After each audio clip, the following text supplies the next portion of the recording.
Yeah, got it. You get it before I do. Really? Okay. Yeah, mine still says 7.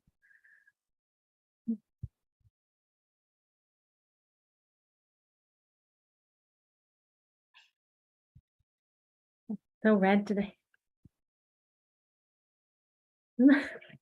No, it looks nice.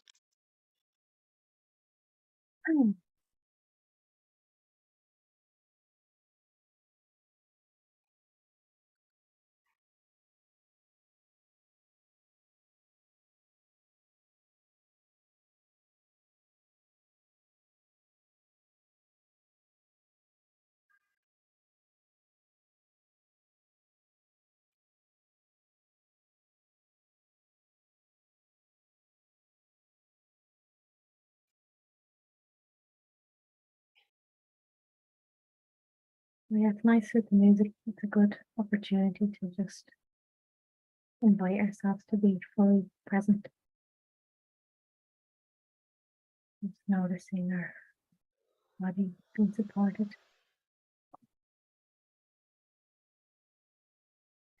and allowing our body to come to rest. Just noticing our sense of presence and inviting ourselves, all of us, to be fully present here.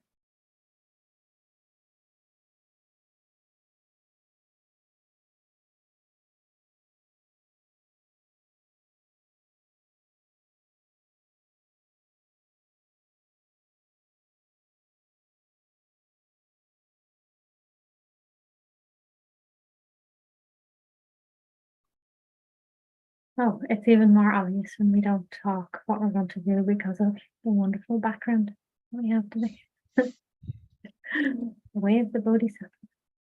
Exactly the same as you can't even see when I hold up the cover. Really? I don't have to hold it up. There you go. Ooh. Yeah.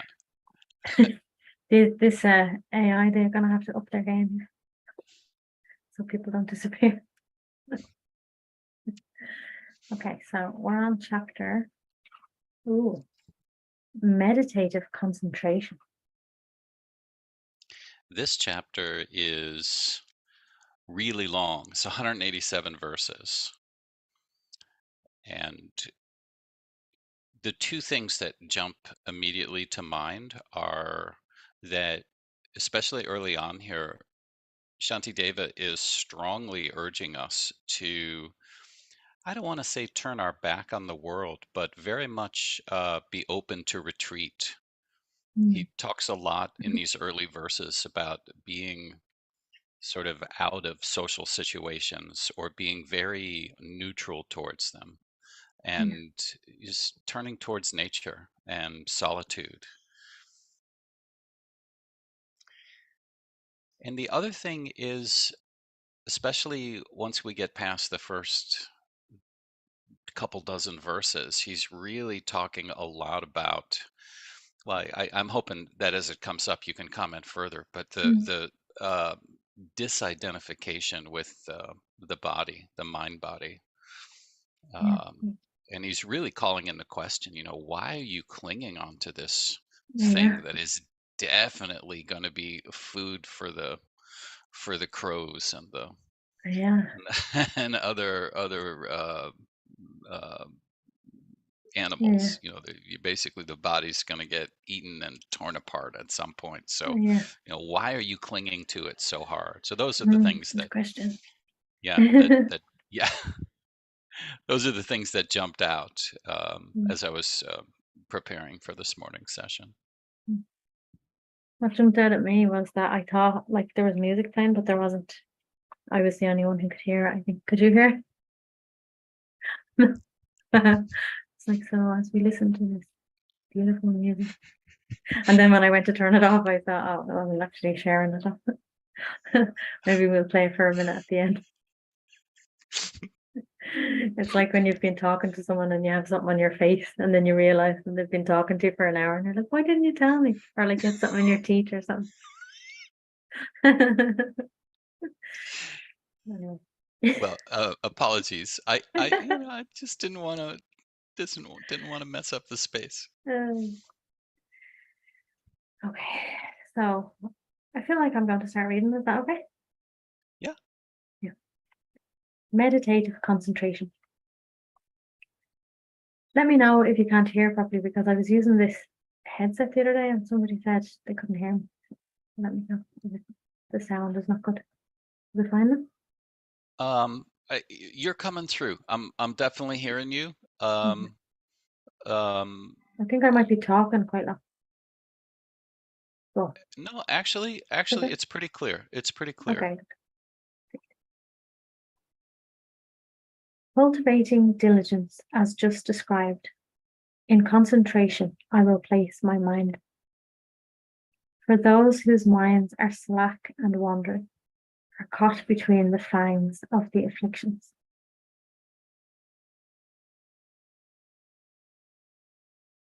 I love that. I have to say something already because it really reminds me of A Course in Miracles. You know, I always say it, I've said it so many times that like this thought came from A Course in Miracles, like a few months after I did it. And the thought was, um, you're far too tolerant of a wandering mind. And it really like arose in me with like authority, you know, like it was, and then like something was like, yeah, like I won't be tolerant anymore. And I was like, you just something in me knew, okay, like there's not going to be any more tolerating the wandering mind. So this is kind of similar, you know, for those whose minds are slack and wandering. The slack is kind of lazy, isn't it? Like you're not really using any effort at all. You're just letting it run wild, which is what we do, you know, are caught between the fangs of afflictions. So, and you're caught between them. So there's an affliction over here and an affliction over here. So, like wherever you go, if you let your mind wander, there's basically no peace. And, you know, people say that in lots of different ways. You know, I really feel like that's the root of everything is to be, well, that we're kind of addicted to the mind and like to be willing to let go of that attachment. I don't know what word, there's so many different ways you could say it, you know, but it's like that's the root of everything, really. One of the things you've helped me learn Mm, is that noticing is really the answer, because yeah, the lines, the statements there make me initially think like I that I have to actually be in control, yeah, and you that's not something you would encourage. no, that's it. Like it's like we want to give up control because that's what engaging with the mind is. The mind is an attempt to control reality or to control life and to kind of give the illusion of control. But in fact, we don't have control at all. So when we're giving up the mind, we're kind of surrendering to the flow of life and really admitting, in a way, really admitting it can be a feel different at different points, but it's admitting really that we actually don't have control at all. So of course, even if a thought appears, we have no control over that, you know, but we do have, it's not really a control thing, but we have a choice whether to be interested in it or not, you know. And as long as we believe it's going to lead to something that we want, you know, so kind of desire comes into it a bit, but we believe it, but what we really want is peace, you see. Really, like if we really check, we might not think, we might think we want a new car or something, but maybe if we look deeper, like we think that it's because that will give us something. And at the root of all of that is like we think it will give us peace, but the mind never leads to peace. But of course, we don't know that. We believe that it will. So therefore we keep going to, going to, going to. So it has to be just, I suppose, that we get so tired with the mind. There's probably a few options. We get very tired with the mind, and then we're like, okay, I'm just too tired anymore. So you kind of like give up that way. Or it can be like that you recognize that, okay, this you've tried so many times and like it's not, you're gonna have to try something new here. Or it could be that you have so much faith in a text like this.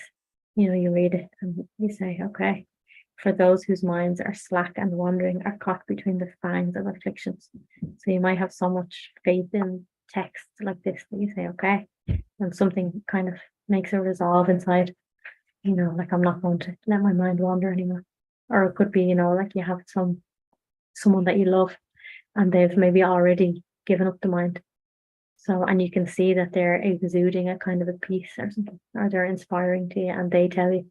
So maybe you just trust it. So you kind of experiment with, okay, what would it be like if I just let go of the mind? And even like, we don't have to say it's going to be forever. We can be slowly because we have a lot of fear in us, and that's what keeps us reaching for the mind all the time. So I think we can be gentle with ourselves and can be like, just this thought, just like right now. You don't have to make any claim of forever and ever. I'm never going to go to the mind again because maybe that will trigger some fear, but it can be just right now or just for today, or just for the next 5 minutes or something. Like whatever works for us, there's no one right thing to do except for give it to mind. It's just like I say little jokes to entertain myself.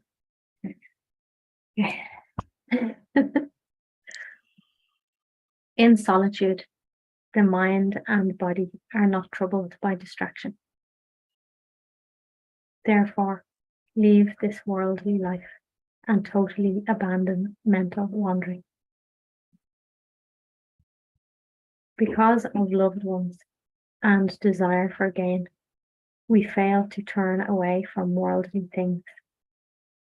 These, then, are the first things to renounce. The prudent should conduct themselves like this.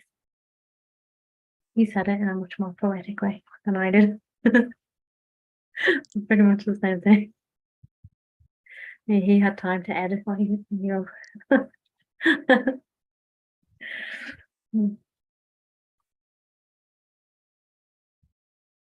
Yeah, so like to renounce things, sometimes we can feel like, oh, like that feels really hard, because I know what our minds are like. Feels like, "Okay, I don't want to give it up," but I don't think it has to be so much like, okay, I'm giving up everything right now. It can be just like, I think we can do it in a much more gentle way, like to just have the willingness, like I think to have the willingness to give up things and let them be given up slowly. So I think the willingness is a huge thing because what we're doing at the moment is like grasping, like we're holding on tight. But if you're willing to, like, let's say I'm really attached to my phone or something, a phone, we're all attached to our phones these days. So I'm holding on to it like super tight. But if I'm just willing to renounce it, like just like the grasp gets a little, like maybe I'm still holding it, it's still in my hand, so I still have it. But like it's like more able to fall because I'm not holding it so tightly. So I think that's the willingness. And Renunciation sounds really final, and you just yeah, addressed it. Yeah. I feel like it sounds a bit harsh. Mm. It can sound a bit harsh. It depends where you are in your heart, kind of in your being, in your way of looking at things. But I know it can seem very like, oh no, I have to give up everything and I'm not ready to let go of everything. And when you're on a spiritual path, it can sound like, oh no, there's going to be nothing. And it can sound like the total opposite of where you are now. But it's not really like that. And life gives you everything, and I think it gives you back your phone. Phone is a very bad example because because we're not really so attached often to material things. Sometimes we are, but often we're attached more to like maybe relationships. Like I want this relationship and you want it and you also want it in a specific way. So that's where the control comes in. Like I want it to be this way and that way, and I want them to be like this. And so they're a bit more, they're not tricky, it's just, I was gonna say they're they're a bit more tricky, but they're not. It's just that that's where we usually have the strong attachments more than physical things. Like maybe we're willing to let go of physical things easier, and that's good. But we can bring that willingness to just wherever we see, because I'm not going to be able to think of all the examples.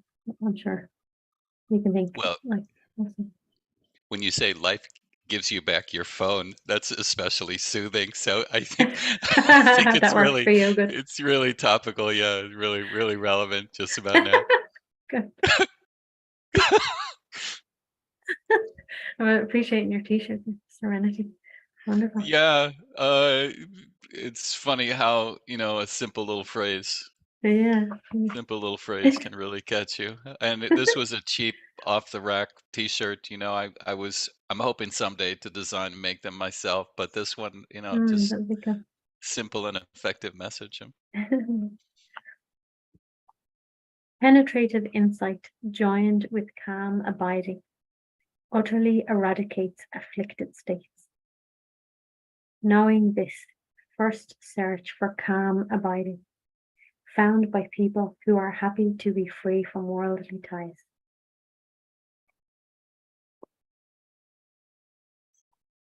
Yeah, because you can't make insight come, so it says penetrative insight. So it's like a really deep insight joined with calm abiding.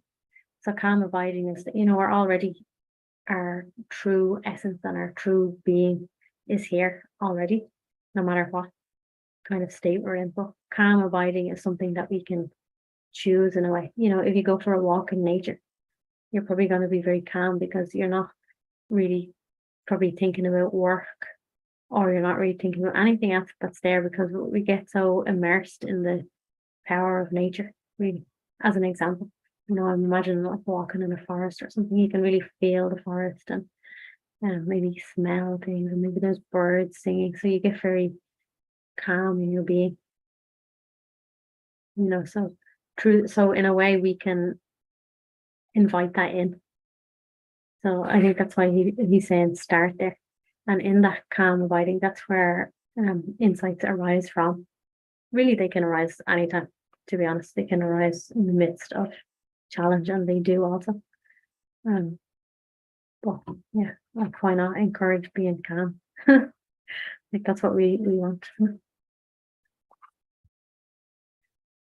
We're already abiding. Like sometimes the words can sound a bit like abiding. I don't know if I'm abiding or not, but that's like giving it to the mind again.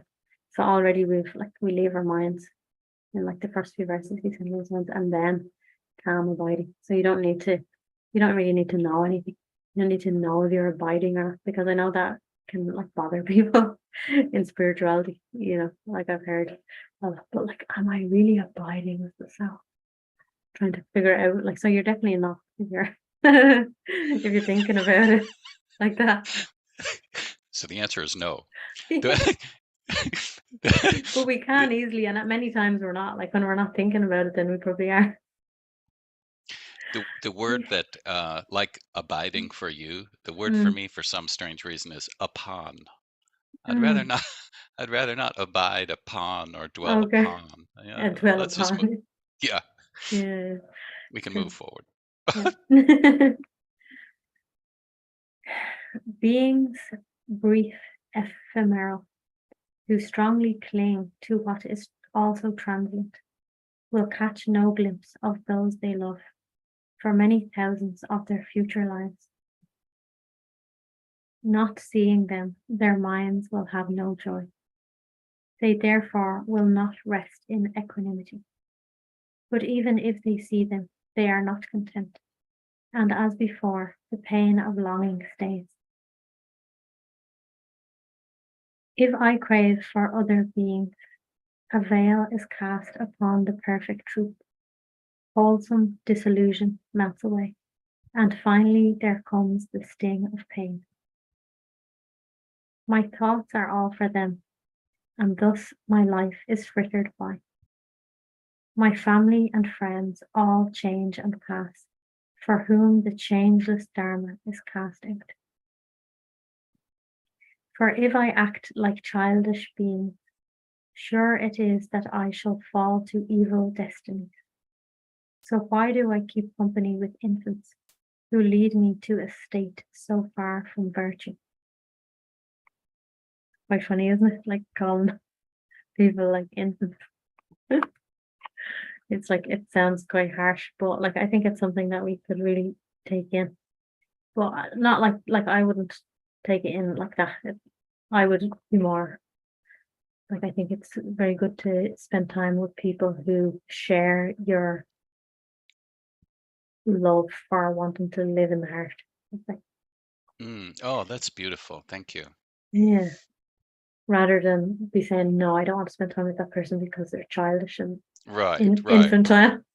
Yeah. I'm not saying anything, like I'm sure like he was like, it's just not my way. So like, yeah, I don't want to be what do you call it? Saying nothing bad about Shanti Dave. There's many different ways. So some people will relate to that. They'll be like, yeah, I'm not hanging out with those infants.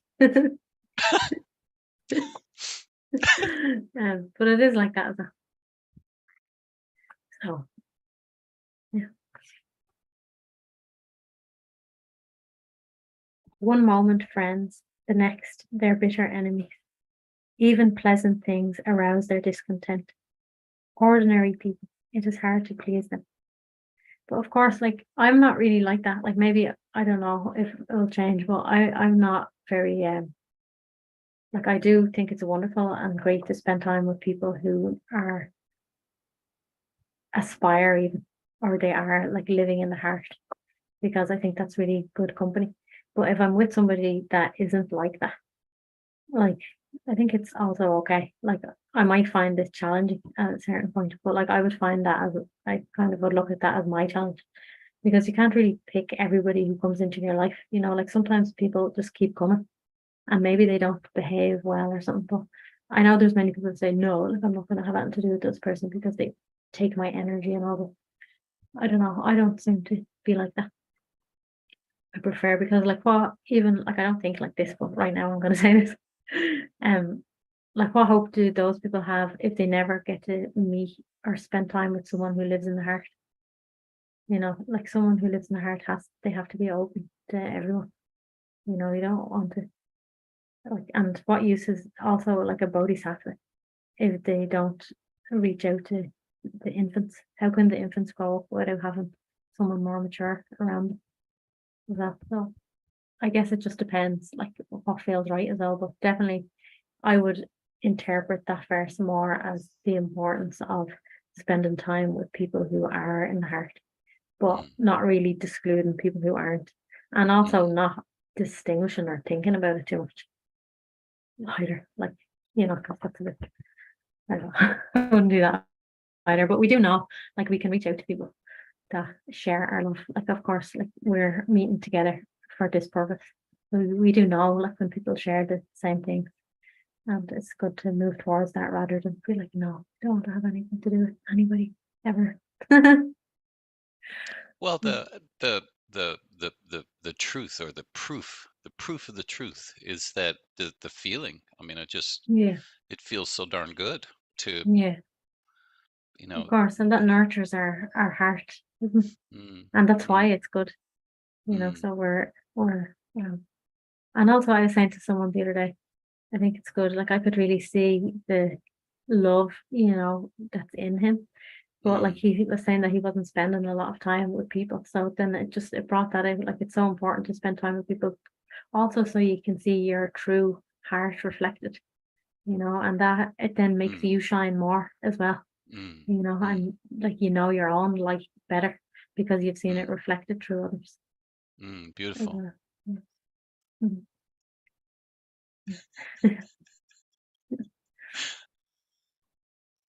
Amba's really shining today. It's good. I did 10 minutes of yoga before I joined. Maybe that's why.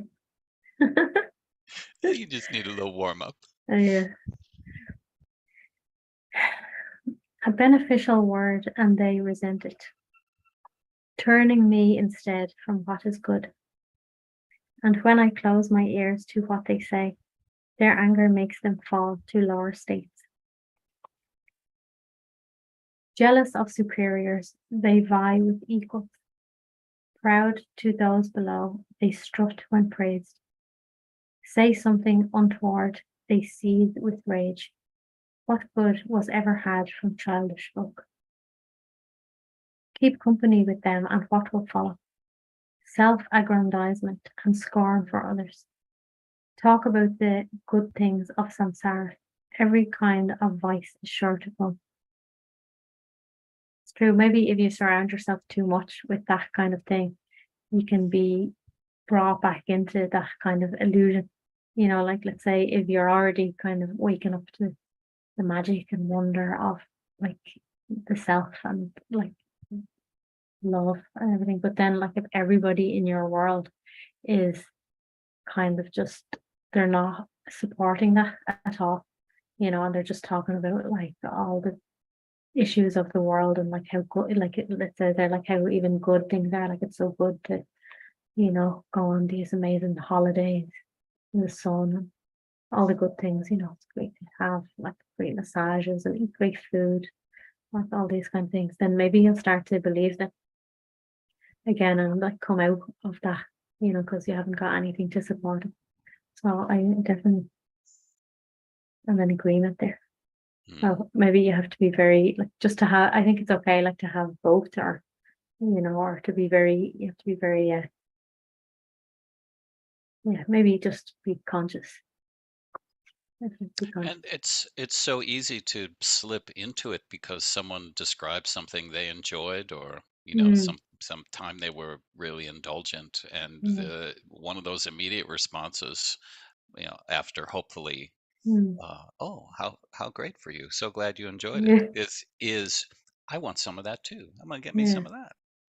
It kind of is the nature of life, I think, to send like people and situations to try to. I know it's consciously trying, but it's just the nature of life to try to keep you in the illusion. Like Mm, people don't just get free of samsara like super easily. Like we can recognize our true nature super easily in a moment. But like the next moment then when like something happens, like are we still in that? Like because if it was super easy, everyone would be free. We wouldn't need a world. So it's not like super easy either. So that's not super hard either. you know. It's hard if you it's only hard if you something and you still want it. So I think that resolve to really, really choose your heart and um whatever way you want to word it, you might say choose to be a bodhisattva or choose to be in service to God or choose just to be at peace. There's lots of different ways of saying the same thing. But I think that resolve has to be really strong and it has to stay, it has to grow, and we have to keep connected with it all the time and never feel like that it can't leave us because this world it's almost like a magnet, like the way a magnet will pull.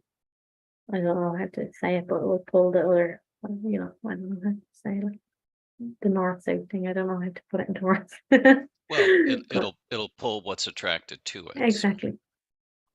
So I think samsara and my life is kind of like that. Like it's trying to pull us in and keep us here. It doesn't just like things can get free, because there's another force, and that other force is actually stronger, really. Like, but we just have to really, really want it. Well, and he's talking in the chapters we've already covered about making a vow, Yeah, making a vow for yeah, for peace, or any of those other descriptors you just yeah. used, and then not giving up any ground, or working Mm, hard to not yield any ground if you make a little progress or what yeah. appears to be progress. And it's not really the same kind of want, because when I said that, it sounds like a desire, just like any other desire. But I don't think it is a desire, just like any other desire. Like, so the resolve to want it, it's not really the same as like wanting something. It's not really the same as desire. It's more like recognizing it and recognizing that it's the only thing that is true for starters. And just that it feels so good. Like it feels so good and so right. And you know that it is who you are and what you are and where you're supposed to be. So it's it's not really a want. It's just I don't know, like choosing the right thing or something. I don't know the right words, but it's not really the same as a desire. I don't think that resolve and keeping that fire alive. Mm, mm. Mm. Sometimes I'm like, because like I say the words and like they're good, like they're okay, but that's like, doesn't quite quite get it. It's very Mm. hard to say the exact words. Mm.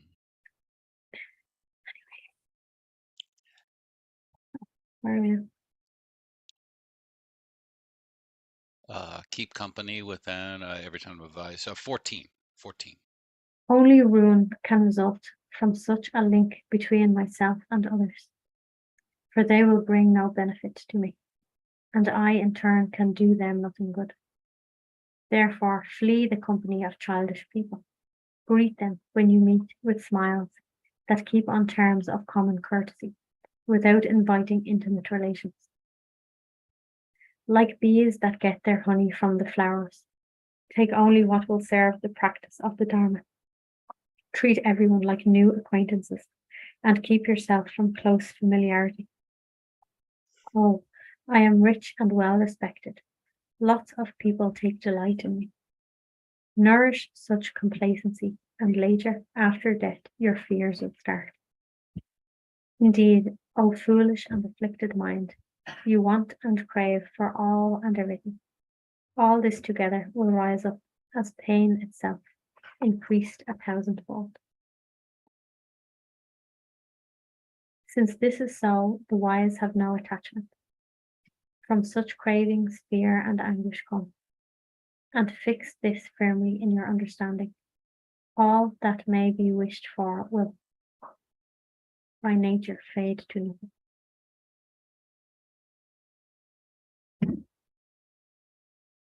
For people may have gained great wealth of riches, enjoying reputation, sweet renown. But who can say where they have gone to now, with all the baggage of their gold and fame? Why should I be pleased when people praise me?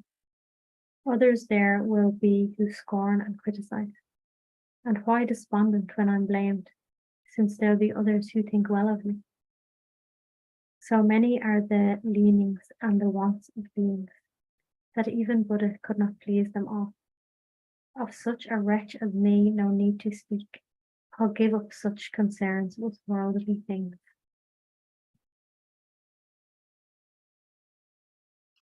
That's like such great freedom, isn't it? To not care what anybody thinks about you.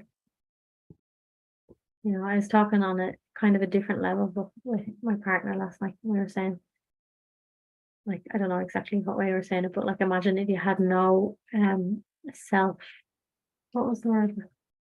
Not self-concern, oh, self-conscious. Like if you weren't self-conscious at all.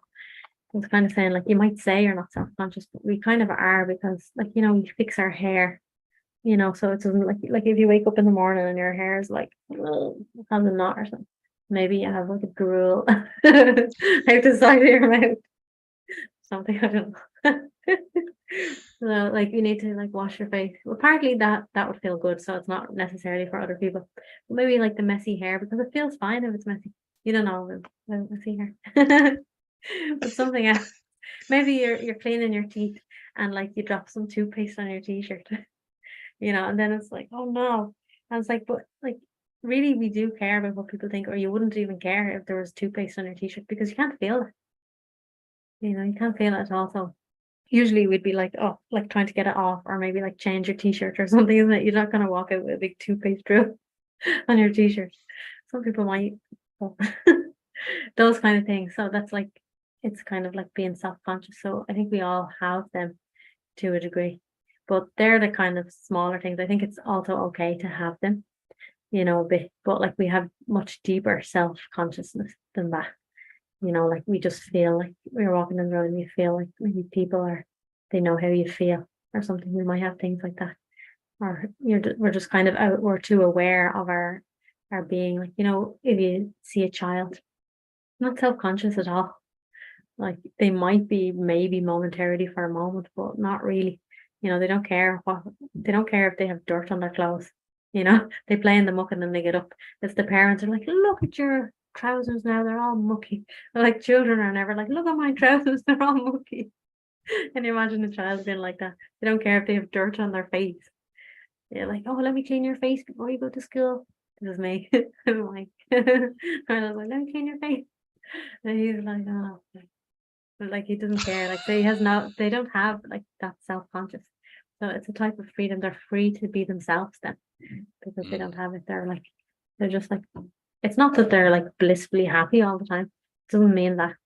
It just means that they're relaxed, they're natural, they're in their natural state. So whatever comes, like if they want to be upset about something, they're just like upset. They're not thinking about how they look when they cry. If I'm in a cafe with someone and I get upset and start to cry, like, or maybe I'll be like, oh no, someone looking at me. Or maybe if I have like eye makeup on, I'll be like, is there like black all over my face? But a child won't be like that. They're just like totally natural. They let the expression come and go again. Mm. So it's a nice kind of freedom. It's just like natural life. He's very much encouraging that here. Yeah, I can feel that. Yeah. Good. Would you like to read a few verses? Yeah, are we at 21. 21? Why should I be pleased when people praise me? Others there Mm, will be who scorn and criticize. And why despondent when I'm blamed, since there'll be others who think well of me? Oh, we're covering this one again, I think. yeah, that's okay. Okay, so jumping to 23. People scorn the poor who have no wealth. They also criticize the rich who have it.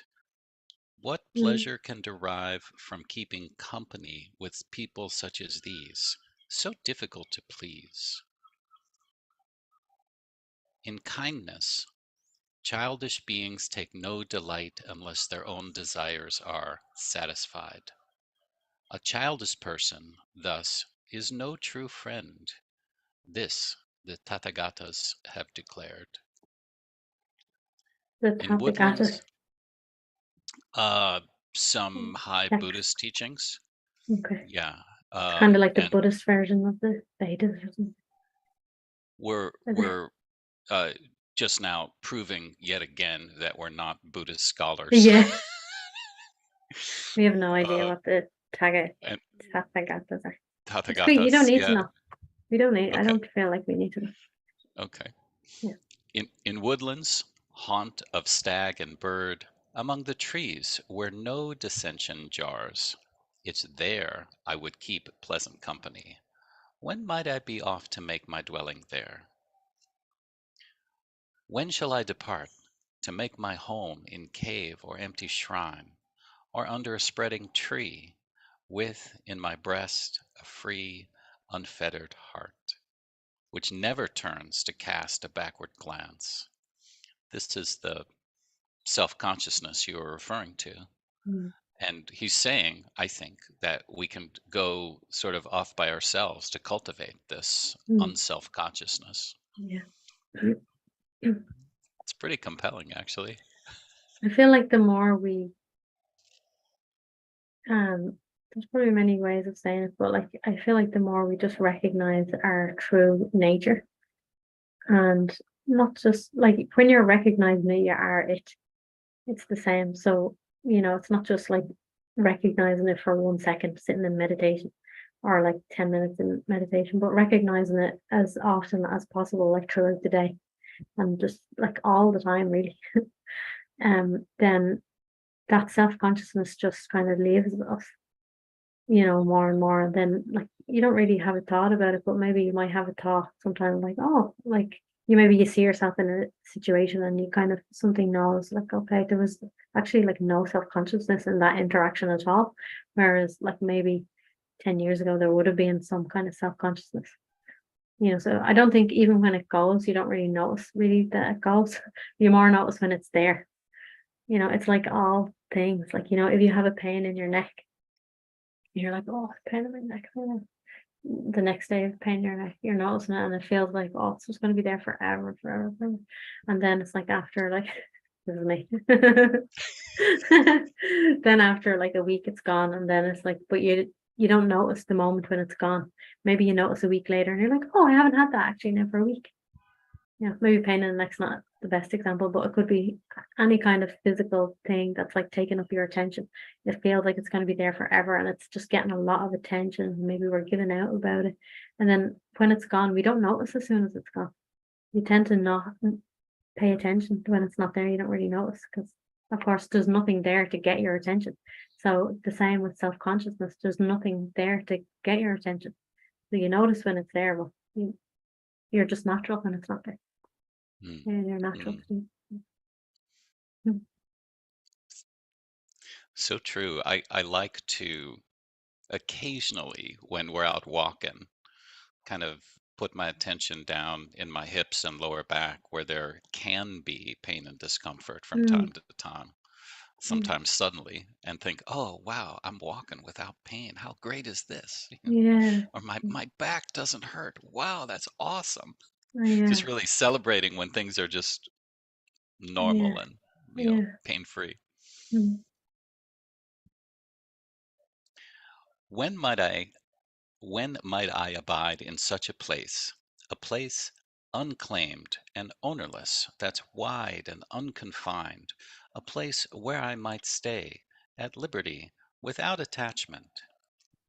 So here it's almost like not even a physical place, but yeah, he's talking about going to a physical place to yeah, mm, when might I be free of fear without the need to hide from anyone, with just a begging bowl and few belongings, dressed in garments coveted by none? And going to the charnel ground, when shall I compare my body with the dry bones there, so soon to fall to nothing, all alike?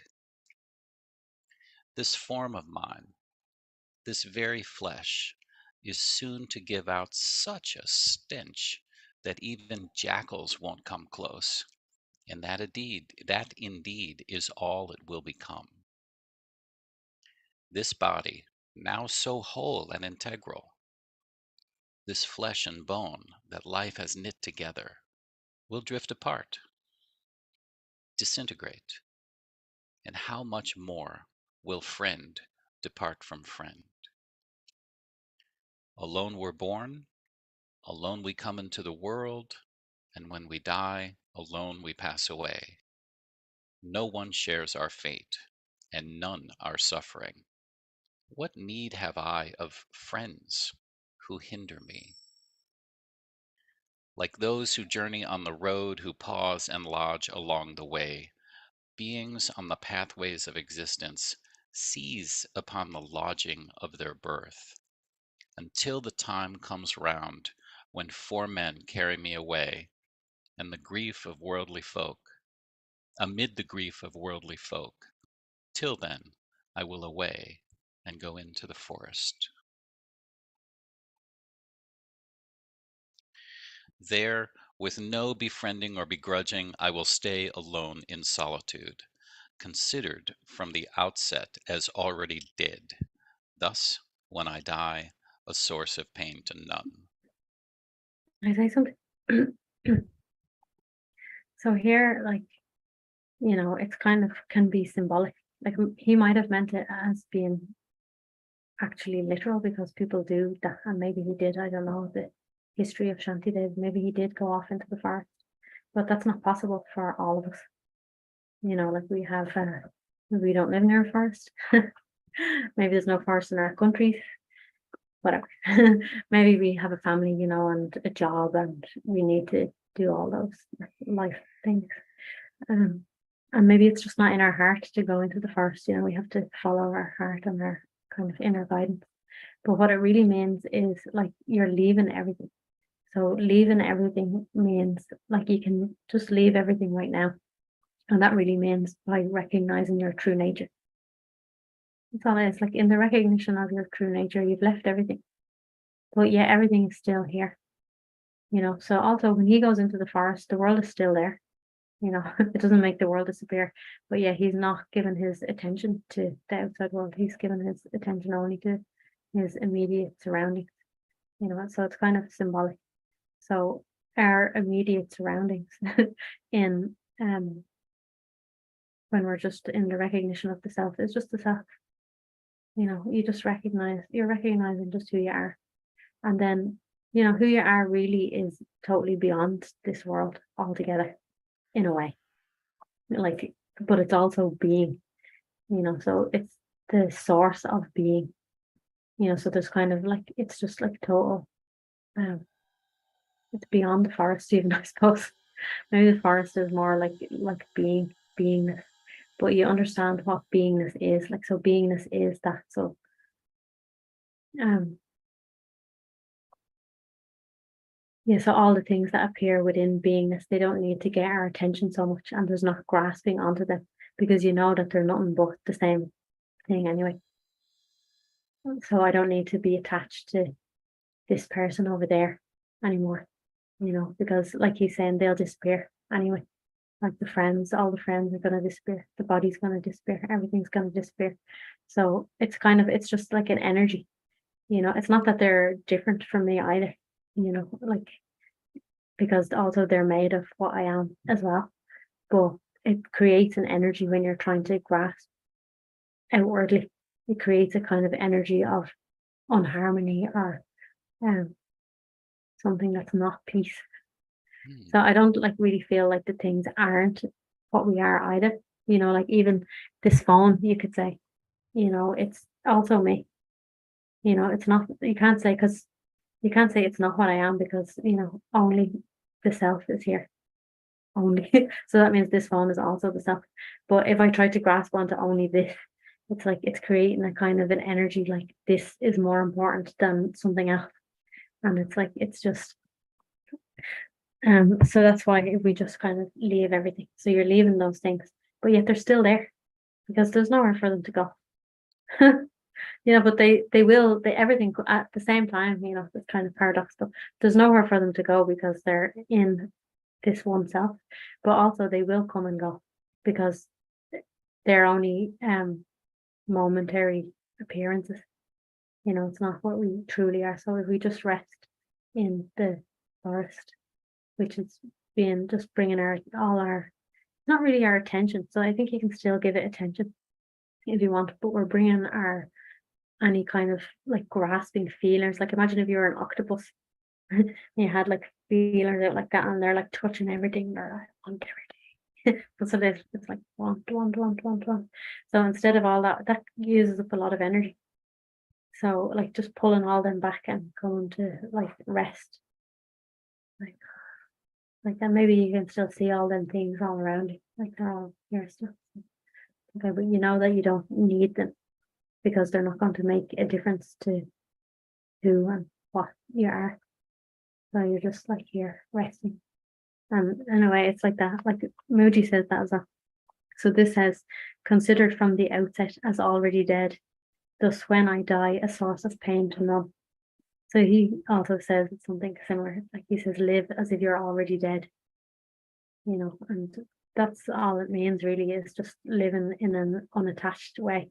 And you're not kind of asserting yourself as a separate thing, like look at me and wanting attention and all, like so you're already dead. You're just kind of you're part of nature, because what's going to happen when you're dead? It's like your body's going to turn to dust and become part of nature. And so we can be natural and part of nature right now. That's kind of a nice way of saying it actually. Because sometimes it can be hard to understand that like live as though you're already dead idea. Like how can I live as though I'm already dead? Because in a way, when you're like that, you're actually more fully alive, you know.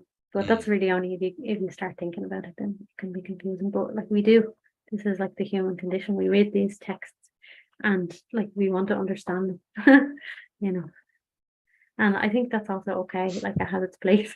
So if it's happening, like to just like let it be there, but as much as we can, we let go of attachment. Like maybe we're not going to let go of all our octopus feelers straight away. But just what we can. I don't know why octopus, but like just like being very gentle with ourselves and just in like moment to moment, like what can I release my that grasp on like right now? And really there's probably only one thing in this exact moment or nothing, so like am I really grasping onto like whatever it is? Like could be anything, like this is a bit much, but like even this text, like you could be grasping onto the words of like a spiritual teacher, or like grasping onto the words of like kind of spiritual texts. And well, they're the best spiritual texts in the world because they've been around for thousands of years. So I'm not letting this go. So if that's what you see in this moment, then that's the thing that we're invited to lessen our grasp on. We can just do that, like be willing to lessen our grasp, even, and then you're taking a step towards the forest in the woods. Mm.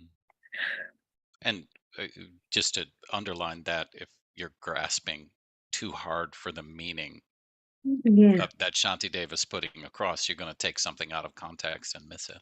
yeah, yeah. And I think we have to just like maybe sometimes meaning comes to us, like we Mm. can somehow understand it. So I don't really think we really understand with our mind. Sometimes there is some kind of wisdom that does get imparted through the mind, but it's very small. And really the understanding is in the heart, and it can be somewhat expressed and understood a little bit through the mind, but not really.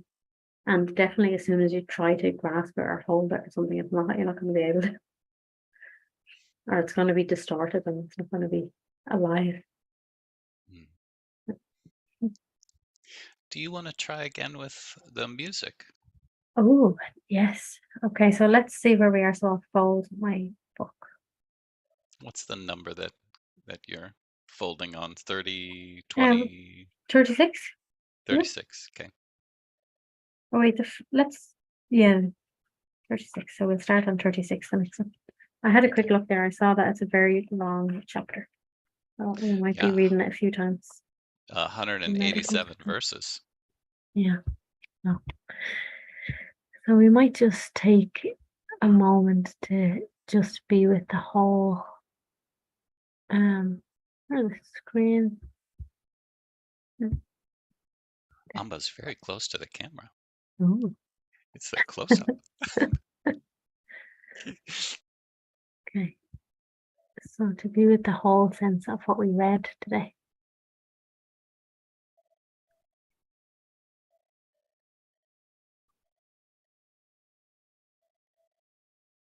We can let go of all the words and the thinking about it. We don't need to know anything. The sense of what came into our awareness is here. And just allow ourselves to just be at rest and just be silent for a minute.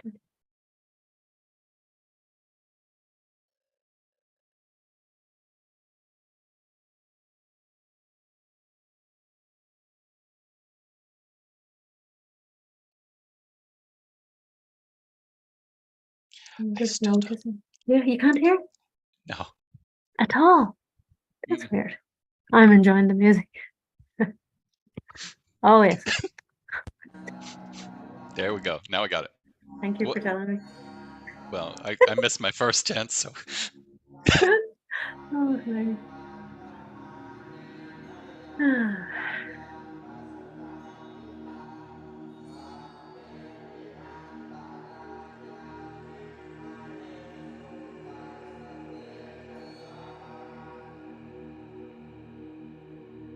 I'm just noticing everything.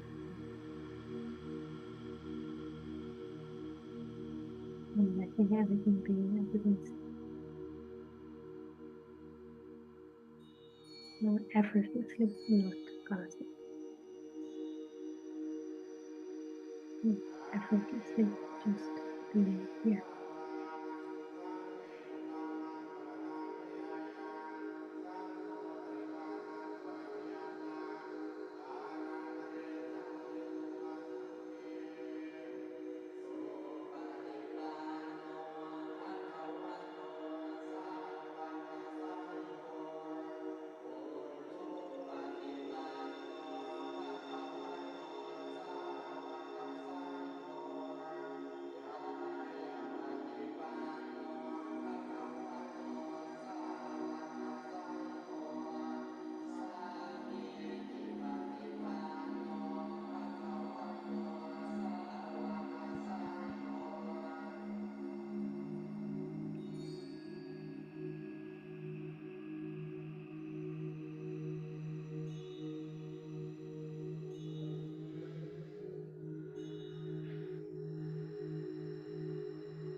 If we need to engage our mind, you could just bring your attention to your breath.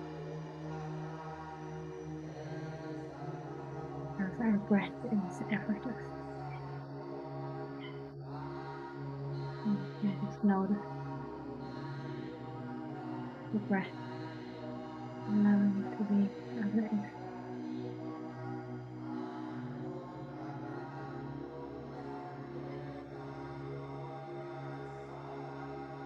And if you notice your mind grasping or trying to make any effort, you just gently invite it back to the awareness of your breath,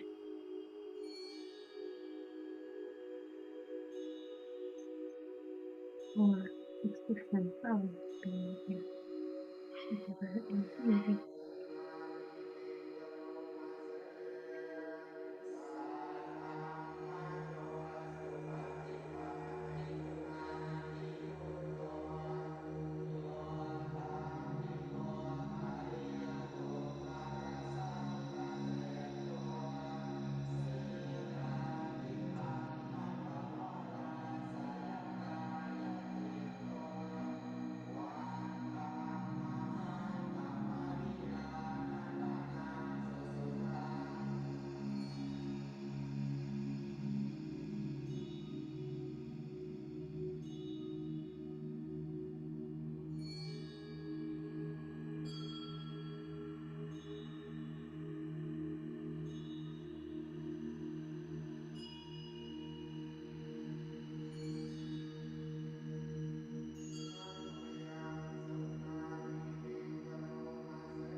And when you're ready, you can just open your eyes, and maybe before we finish, you can just let your eyes look around, keeping this sense of effortlessness inside, and just let your eyes look around, resting wherever they want.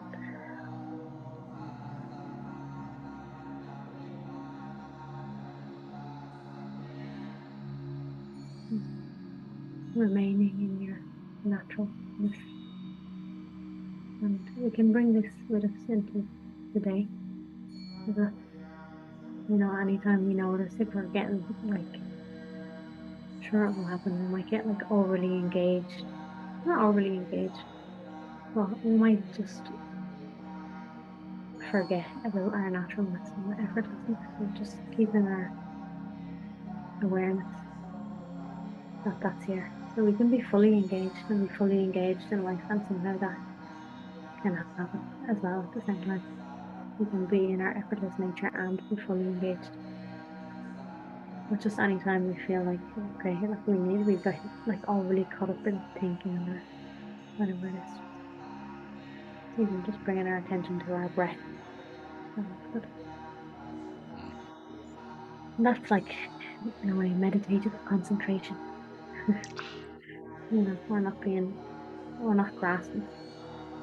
We're letting go of grasping onto anything that belongs to the body, which is really lovely.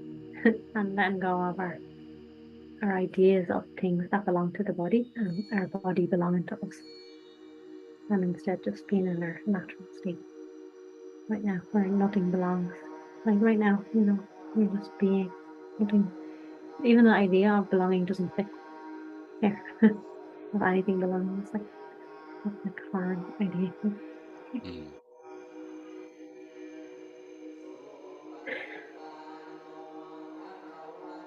So thank you for your time and your sharing this moment. And anybody who may listen to this recording, thank you for your presence.